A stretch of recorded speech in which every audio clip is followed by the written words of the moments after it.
찌라시님 나오셨어요. 어서 오십시오. 네, 안녕하십니까. 예. 모처럼 경제정책 이야기 좀 해보겠습니다. 규제 프리존, 이게 지금 대선 전국에 새로운 쟁점이 되고 있다고요? 네, 아주 대단한 폭탄을 하나 던진 셈인데요. 예.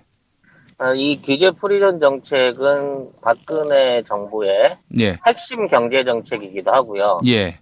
대기업을 위한 특혜 법안이라는 의혹을 많이 갖고 있기도 하고, 예. 그리고 K와 미르 재단이 실제적으로 이 법안을 청탁받아서 현금을 땡긴 것이다라는 그 최순실 게이트하고 연관이 돼 있는 법안이기도 합니다. 쉽게 얘기해서 이제 규제를 풀어주자 이런 거죠? 그렇죠. 규제를 풀어주는 거는 이제 지역 활성화 뭐 이런 거를 위해서 규제를 풀어주는데 이걸 어떤 방식으로 풀어주냐면 각 지역마다 핵심 사업들을 2개씩 지정을 받아가지고 거기에 관련된 사업들에 대한 규제를 완벽하게 풀어주는 겁니다. 그러니까 세제 혜택부터 시작해서 금융 지원을 비롯한 모든 것들이 국가 예산에서 지원될 수 있는 그런 류의 사업인 거죠. 문제는 이 사업을 진행하는 게 규제 혁신을 통한 이 법안을 실제 진행하고 감독하는 기관으로 핵심 감독기관 내지는 핵심 전담기구를 두고 있는데 이 기구가 박근혜 정부에서 추진했던 창조경제혁신센터가 그 역할을 주도한다는 것이죠. 그러니까 사실상 이거는 민간을 위해서 규제를 풀어주는 규제 완화책으로 둔갑을 해 있지만 실제는 창조경제혁신센터를 통해서 필요로 한 기업, 그러니까 기업에 대한 투자라든지 특혜를 주면서 그 관리를 직접적으로 할 수 있는 일종의 국가가 관여하는 투자 형태의 사업 모델을 제시를 한 겁니다. 아니 그렇다면은 사실 이게 쟁점이 될 이유가 없는 것이 박근혜는 파면 구속됐고요. 또 뭐 창조경제 치읓자도 지금은 거론조차 할 수 없는 상황이라면은 뭐 규제 프리존 뭐 이건 아예 없애는 게 상식 아닙니까? 이미 그 규제 프리존 자체 안에 법안이 이렇게 차은택과 최순실의 어떤 국정농단을 위한 한 개의 어떤 그룹처럼 나타나 있고 그간에 그들이 해왔던 걸 봤을 때 이 의도가 굉장히 불손함에도 불구하고 대선 후보로 나서고 있는 안철수 후보가 이걸 받아들여야 된다라고 주장을 했다는 것이죠. 예? 아니 왜? 그러니까 이제 그 의도가 매우 수상쩍은 거예요. 왜냐하면 이건 두 가지 부분에서 분명히 안철수 후보로서는 큰 실책입니다. 첫째, 박근혜 정부의 실패했던 경제정책의 일환이었고 특히나 재벌들에게 이런 이제 투자 사업을 하게 된다고 하면 중소기업들보다는 재벌들이 훨씬 더 사업에 진출하기 유리한 부분들이 있고요. 특히 삼성의 뭐 의료 민영화라든지 뭐 LG의 빅데이터 사업이라든지 뭐 여러 가지 분야 안에서 각자 일종의 자기 목줄을 꽂아놓고 있는 상황인데도 불구하고 이런 위험성을 알면서도 이 정책을 승계하겠다고 하는 건 그동안 박근혜 이명박 정부가 해왔던 친재벌 정책을 그대로 승계하겠다는 일종의 메시지를 재계에 던진 거라고밖에 볼 수 없는 거거든요. 이게 우클릭, 보수화, 중도 표심 잡기 그 일환인 건가요, 그럼? 이건 중도의 표심 잡기보다는 사실상 친재벌적인, 그러니까 기존에 있는 기득권 재벌층을 위한 거대 기업들을 위한 일종의 호의 메시지라고 봐야 될 것 같고요. 예. 이런 부분 안에서 이 정책을 그대로 시행한다고 하면 환경단체라든지 뭐 각 노동단체 지역 쪽에서 중소기업을 운영하시는 모든 분들한테서 막강한 저항을 받게 돼 있거든요. 근데 얼마 전까지만 하더라도 안철수 후보는 민영화에 반대한다. 또는 무작정한 규제 완화는 반대한다라는 식으로 얘기를 했었고 특히나 안철수가 경제적인 면에서 그동안 어느 정도 인정을 받았던 게 지난번 대선 준비 때부터 있었던 경제 생태계에 관한 자신의 지론이었거든요.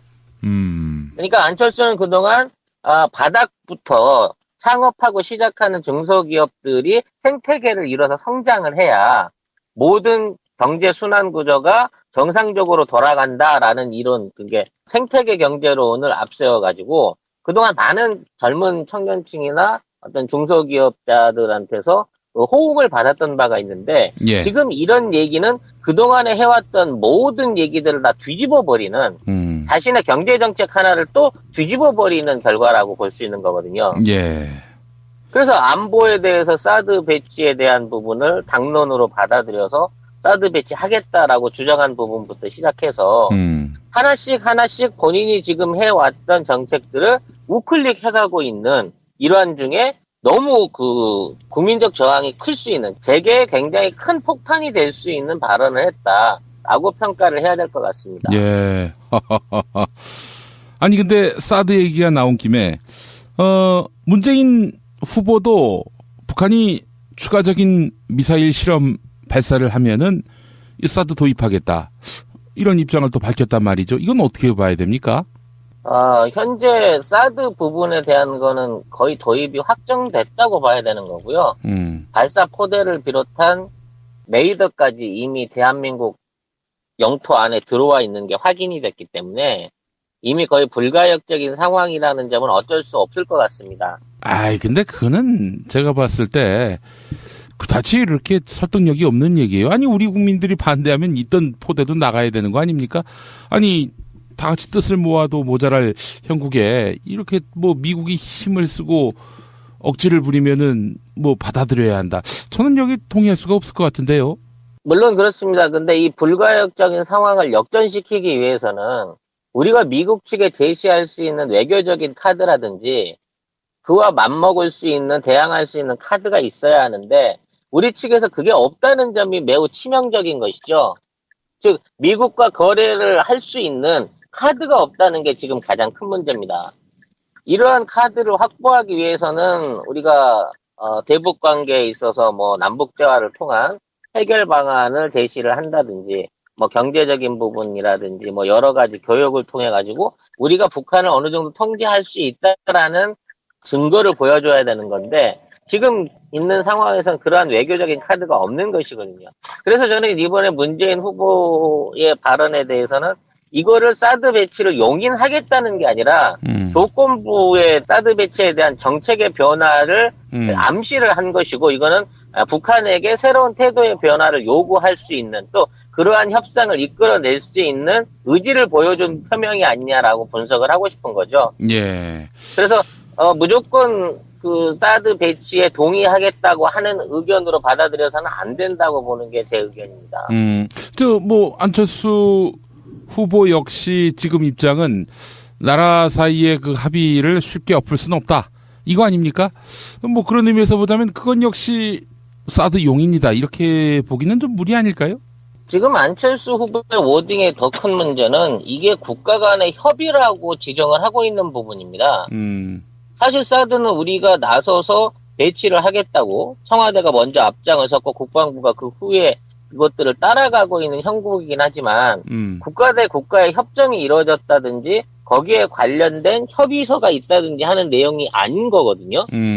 그렇기 때문에 이거를 협의나 협정으로 받아들이는 것 자체는 안철수 후보가 우리가 모르는 미국과의 협정서를 봤거나 아니면 미국과의 협정으로 이것을 인식하고 있다는 인식의 차이에서 비롯된 발언이 아닐까 싶고요.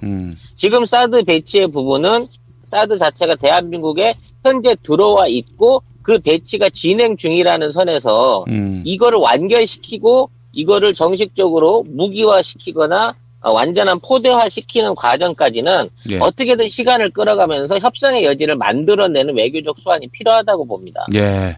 하여간 모든 사드 문제와 관련한 논의 앞에는 남한 정부가 주도적으로 나서서 뭐 북한을 대화의 장으로 끌어낸다든지 미국 중국을 찾아가면서 이렇게 균형 외교를 펼친다든지 해야 하는데 그런 것이 완전히 진공 상태인 상황에서 이건 뭐 강대국에게 휘둘리기만 하니 이 정말 박근혜 이건 진짜 인간 쓰레기라고 해도 과언이 아닙니다. 지금 사드 자체가 만들어낸 지금 동아시아의 긴장 상황은요. 사실 어떤 국지전의 가능성을 너무 높게 지금 끌어올리고 있는 거고요. 아무 일도 안 하니까 우리가 아무 일도 안 하니까 당사자인데. 특히 미국과 중국이 회담을 거치고 난 직후에 미국의 항모가 지금 항반도로 진출하고 있고 또 중국의 기갑부대들이 압록강 국경선에 집중적으로 지금 배치가 되고 있다는 외신들이 있어요. 예. 그러니까 이게 군사적 긴장 상태를 더욱 한 단계 높이는 결과를 만들어낸 거거든요. 그런데도 불구하고 우리는 그 회담의 내용조차도 알 수 없는 완전히 우리 땅에서 전쟁이 일어날 위험성이 생기는데 군사적인 어떤 그 충돌이나 위협 상황이 고조가 되고 있는데 우리는 어떻게 돌아가는 영문인지도 모르고 심지어 이런 내용들이 뉴스에도 안 나온다는 거죠. 글쎄 말입니다. 예. 아이고, 이게 바로 청일전쟁 상황을 떠올리게 만듭니다. 예. 아이고, 알겠습니다. 자, 다음 이야기 한번 해볼 텐데, 예전에 기억하시죠? 이희호 여사를 안철수 후보가 찾아갔을 때, 그때 하지도 않은 말씀을 했다고 이렇게 주장했던, 안철수 후보 쪽 인사. 그 사람이 그때는 축출됐다가 다시 기용된 모양이죠? 이게 이제 그 당시 녹취를 했던 수석보좌관이 있었는데 예. 이 사람 이름이 이제 김도식이죠. 네. 그래서 이 사람이 개인적으로 안철수나 당직자하고는 사전에 교감 없이 개인적으로 이 내용을 녹취를 했었다라고 녹취본을 가지고 있었던 게 이제 문제가 된 거죠. 예. 문제는 이제 안철수 후보가 정권 교체를 하라는 말을 이호 여사한테 들었다는 거고, 또 안 의원이 주축이 돼서 정권 교체를 하라라는 말을 했다고 얘기를 하는데 실제 이호 여사는 그런 말을 한 적이 없다라고 얘기를 하니까 예. 나는 녹취록이 있다라는 식으로 얘기를 꺼내가지고 이거를 이제 굉장히 공분을 샀던 거죠. 그 이희호 여사가 안철수를 중심으로 정권 교체하라 이런 말을 한 적이 없다라고 이희호 여사가 말씀하셨는데 이에 대해서 안철수 후보 쪽 인사가 녹취 파일인데 왜 여사님 거짓말하세요? 이런 식으로 했다는 얘기 아닙니까, 한마디로? 결국 그 녹취 파일이 공개되진 않았습니다만 만약 그런 내용이 있었으면 공개가 됐겠죠. 근데 녹취를 했다는 사실만으로도 문제가 됐고 그래서 그 담당자가 퇴출이 됐었는데 예. 1년 만에 돌아와서 다시 캠프에서 일을 하고 있는 게 확인이 된 거죠. 이거 어떻게 봐야 됩니까? 글쎄요. 이런 거는 한 번이면 어떤 도덕적인 부분의 거를 논하기보다는 뭐 실수가 있었다 말 그대로 개인적인 일탈이었다. 예. 우리나라 사람들은 개인적인 일탈 참 잘하지 않습니까? 예. 그렇게 주장할 수 있는 거겠는데 사실 이번에 그 렌트카 뛰기 그러니까 차 뛰기를 통해 가지고 문제가 되고 있는 지금의 이제 인력 동원에 대한 부분도 본인 비서실장 출신의 의원 광주 서구갑 의원 김기식 의원의 주도하에 전주에 있는 렌트카 회사에서 차를 빌려가지고 예. 사람을 동원을 했고 그 렌트카 회사가 또 전주에서 문제가 되고 있는 조폭 오거리파의 사업장이었고 또 그런 식의 인력 동원과 연계 관계가 모두 있는데도 불구하고 그걸 직접 했던 사람이 지역구의 어떤 조직국장이라든지 뭐 이런 중요한 위치를 맡고 있던 사람인데도 불구하고 지금 안 후보 측 캠프에서는 전혀 이런 모든 사실이 모르는 일이다. 또는 개인이 한 일이기 때문에 당하고는 관계없다고 부정을 하고 있는 거거든요. 예. 이게 한 번 하면 실수지만 두 번 하면 이건 더 이상 실수라고 보기가 힘든 거고요. 그 이후에도 뭐 부인의 뭐 그 위안부 할머니 장례식장에서의 그 선거운동 논란이라든지 이런 부분이 계속 어떤 인재죠, 인재가 일어나고 있는데도 불구하고 이런 부분들을 아예 그 무시하고 얘기를 안 해버리는 식의 반응을 보이고 있다는 거죠. 이건 정말 소통에 대한 의지와 여지가 전혀 없는 태도인 거고 예. 이런 태도를 계속 반복하게 된다고 하면 안 후보 자체에 어떤 인격적인 결함에 대한 부분을 한번 짚어봐야 된다는 얘기가 될 수 있다는 얘기죠. 예. 저는 가장 실망했었던 게 지금 그 대표 수락연설, 그러니까 후보 수락연설을 하는 과정에 핵심 키워드들이 오바마 대통령의 어떤 2004년 전당대회 때 연설을 표절을 했다라는 의혹이 나왔는데 예. 여기에 대한 질문에 대해서 이거 제가 너무 크게 웃으면 안 되겠죠? 라고 무시하고 가버린 거예요. 언론에 대한 태도를. 예. 그러니까 한 번도 공식적으로 언론이라든지 주변에서 이제 부각되고 있는 문제에 대해서 공식적인 해명이 전혀 없다는 지금의 태도가 언제까지 계속 이어질 거냐.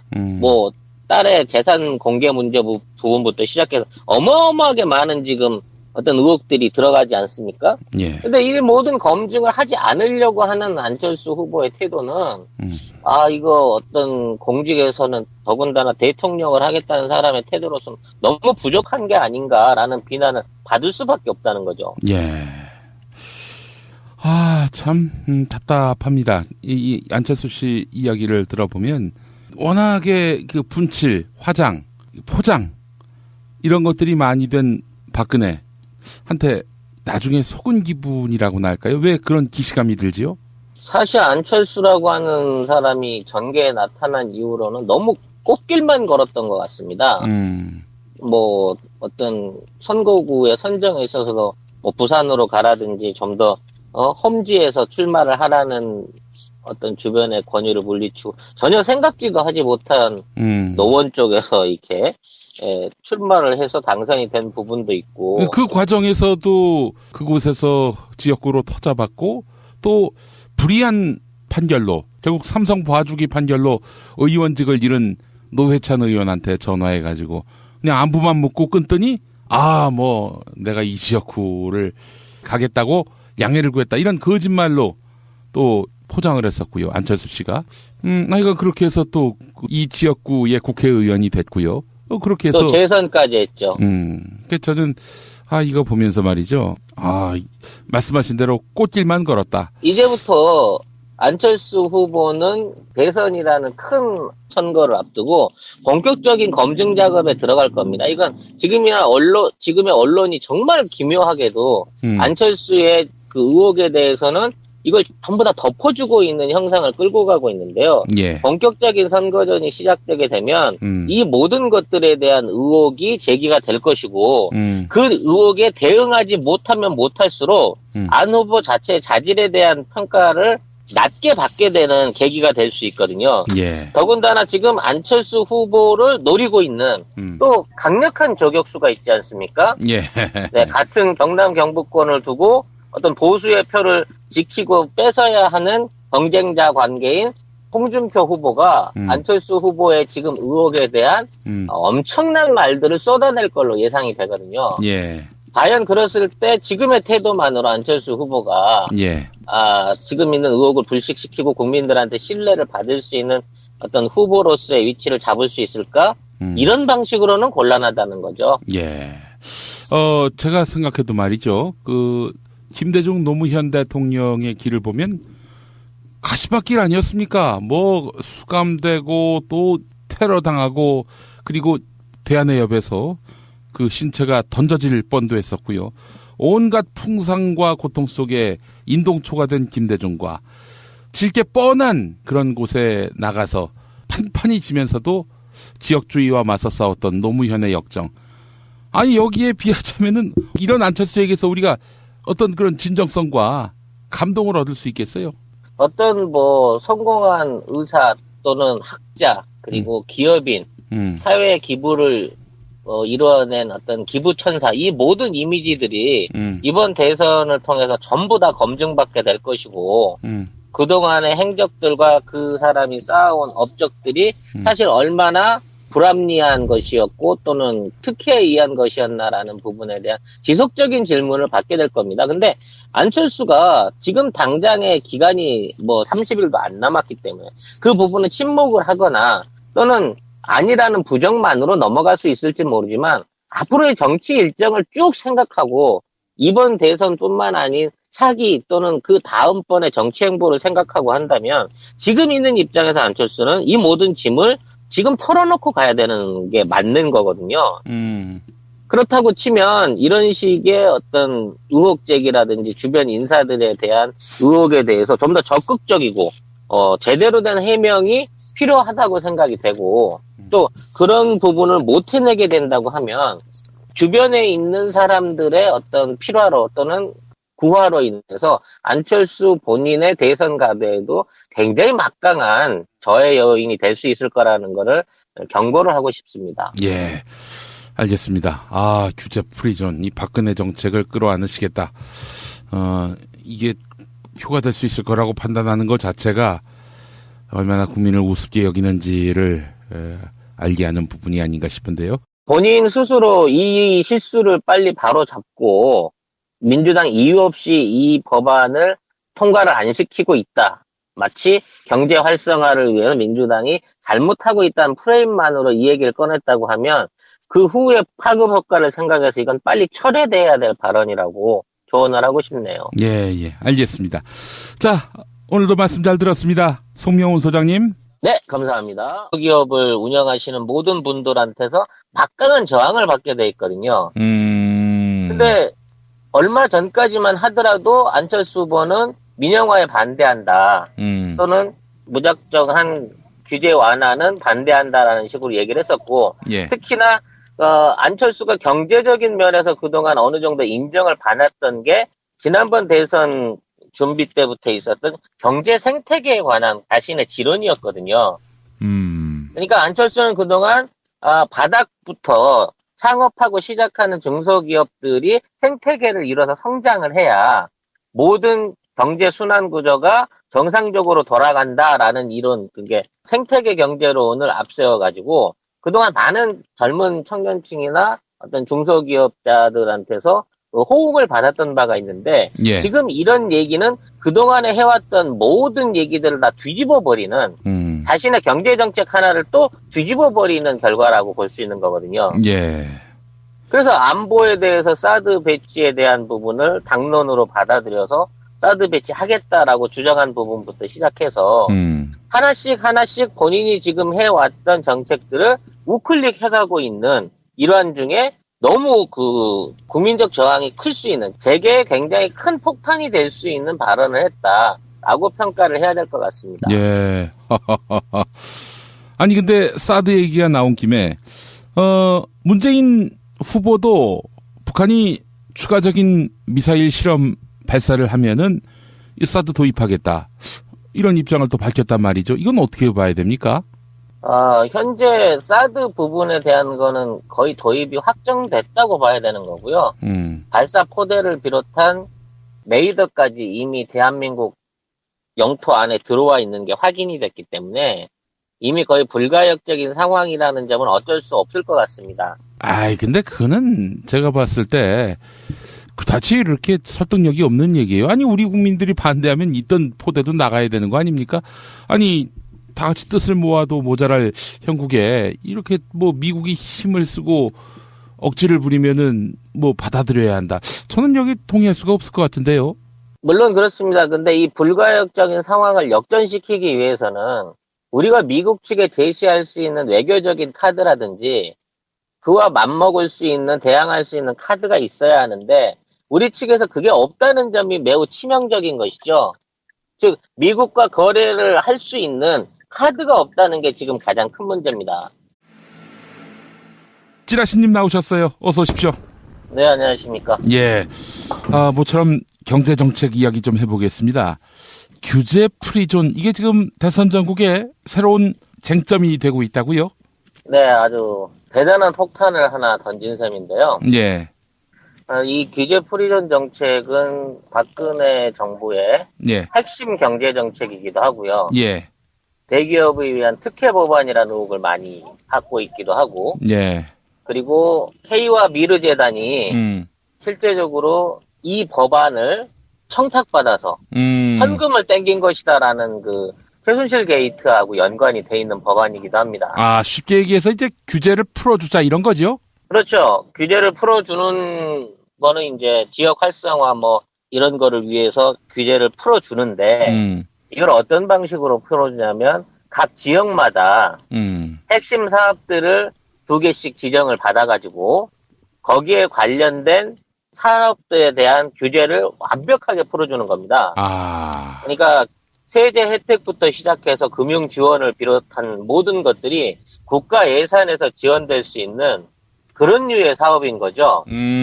문제는 이 사업을 진행하는 게 규제 혁신을 통한 이 법안을 실제 진행하고 감독하는 기관으로 핵심 감독기관 내지는 핵심 전담기구를 두고 있는데, 이 기구가 박근혜 정부에서 추진했던 창조경제혁신센터가 그 역할을 주도한다는 것이죠. 그러니까 사실상 이거는 민간을 위해서 규제를 풀어주는 규제 완화책으로 둔갑을 해 있지만 실제는 창조경제혁신센터를 통해서 필요로 한 기업, 그러니까 기업에 대한 투자라든지 특혜를 주면서 그 관리를 직접적으로 할 수 있는 일종의 국가가 관여하는 투자 형태의 사업 모델을 제시를 한 겁니다. 아니 그렇다면은 사실 이게 쟁점이 될 이유가 없는 것이 박근혜는 파면 구속됐고요. 또 뭐 창조경제 치읓자도 지금은 거론조차 할 수 없는 상황이라면은 뭐 규제 프리존 뭐 이건 아예 없애는 게 상식 아닙니까? 이미 그 규제 프리존 자체 안에 법안이 이렇게 차은택과 최순실의 어떤 국정농단을 위한 한 개의 어떤 그룹처럼 나타나 있고, 예. 그간에 그들이 해왔던 걸 봤을 때 이 의도가 굉장히 불손함에도 불구하고 대선 후보로 나서고 있는 안철수 후보가 이걸 받아들여야 된다라고 주장을 했다는 것이죠. 예? 아니 왜? 그러니까 이제 그 의도가 매우 수상쩍은 거예요. 왜냐하면 이건 두 가지 부분에서 분명히 안철수 후보로서는 큰 실책입니다. 첫째, 박근혜 정부의 실패했던 경제정책의 일환이었고, 특히나 재벌들에게 이런 이제 투자 사업을 하게 된다고 하면 중소기업들보다는 재벌들이 훨씬 더 사업에 진출하기 유리한 부분들이 있고요. 특히 삼성의 뭐 의료 민영화라든지 뭐 LG의 빅데이터 사업이라든지 뭐 여러 가지 분야 안에서 각자 일종의 자기 목표를 꽂아놓고 있는 상황인데도 불구하고 이런 위험성을 알면서도 이 정책을 승계하겠다고 하는 건 그동안 박근혜 이명박 정부가 해왔던 친재벌 정책을 그대로 승계하겠다는 일종의 메시지를 재계에 던진 거라고밖에 볼 수 없는 거거든요. 이게 우클릭, 보수화, 중도 표심 잡기 그 일환인 건가요, 그럼? 이건 중도의 표심 잡기보다는 사실상 친재벌적인, 그러니까 기존에 있는 기득권 재벌층을 위한 거대 기업들을 위한 일종의 호의 메시지라고 봐야 될 것 같고요. 예.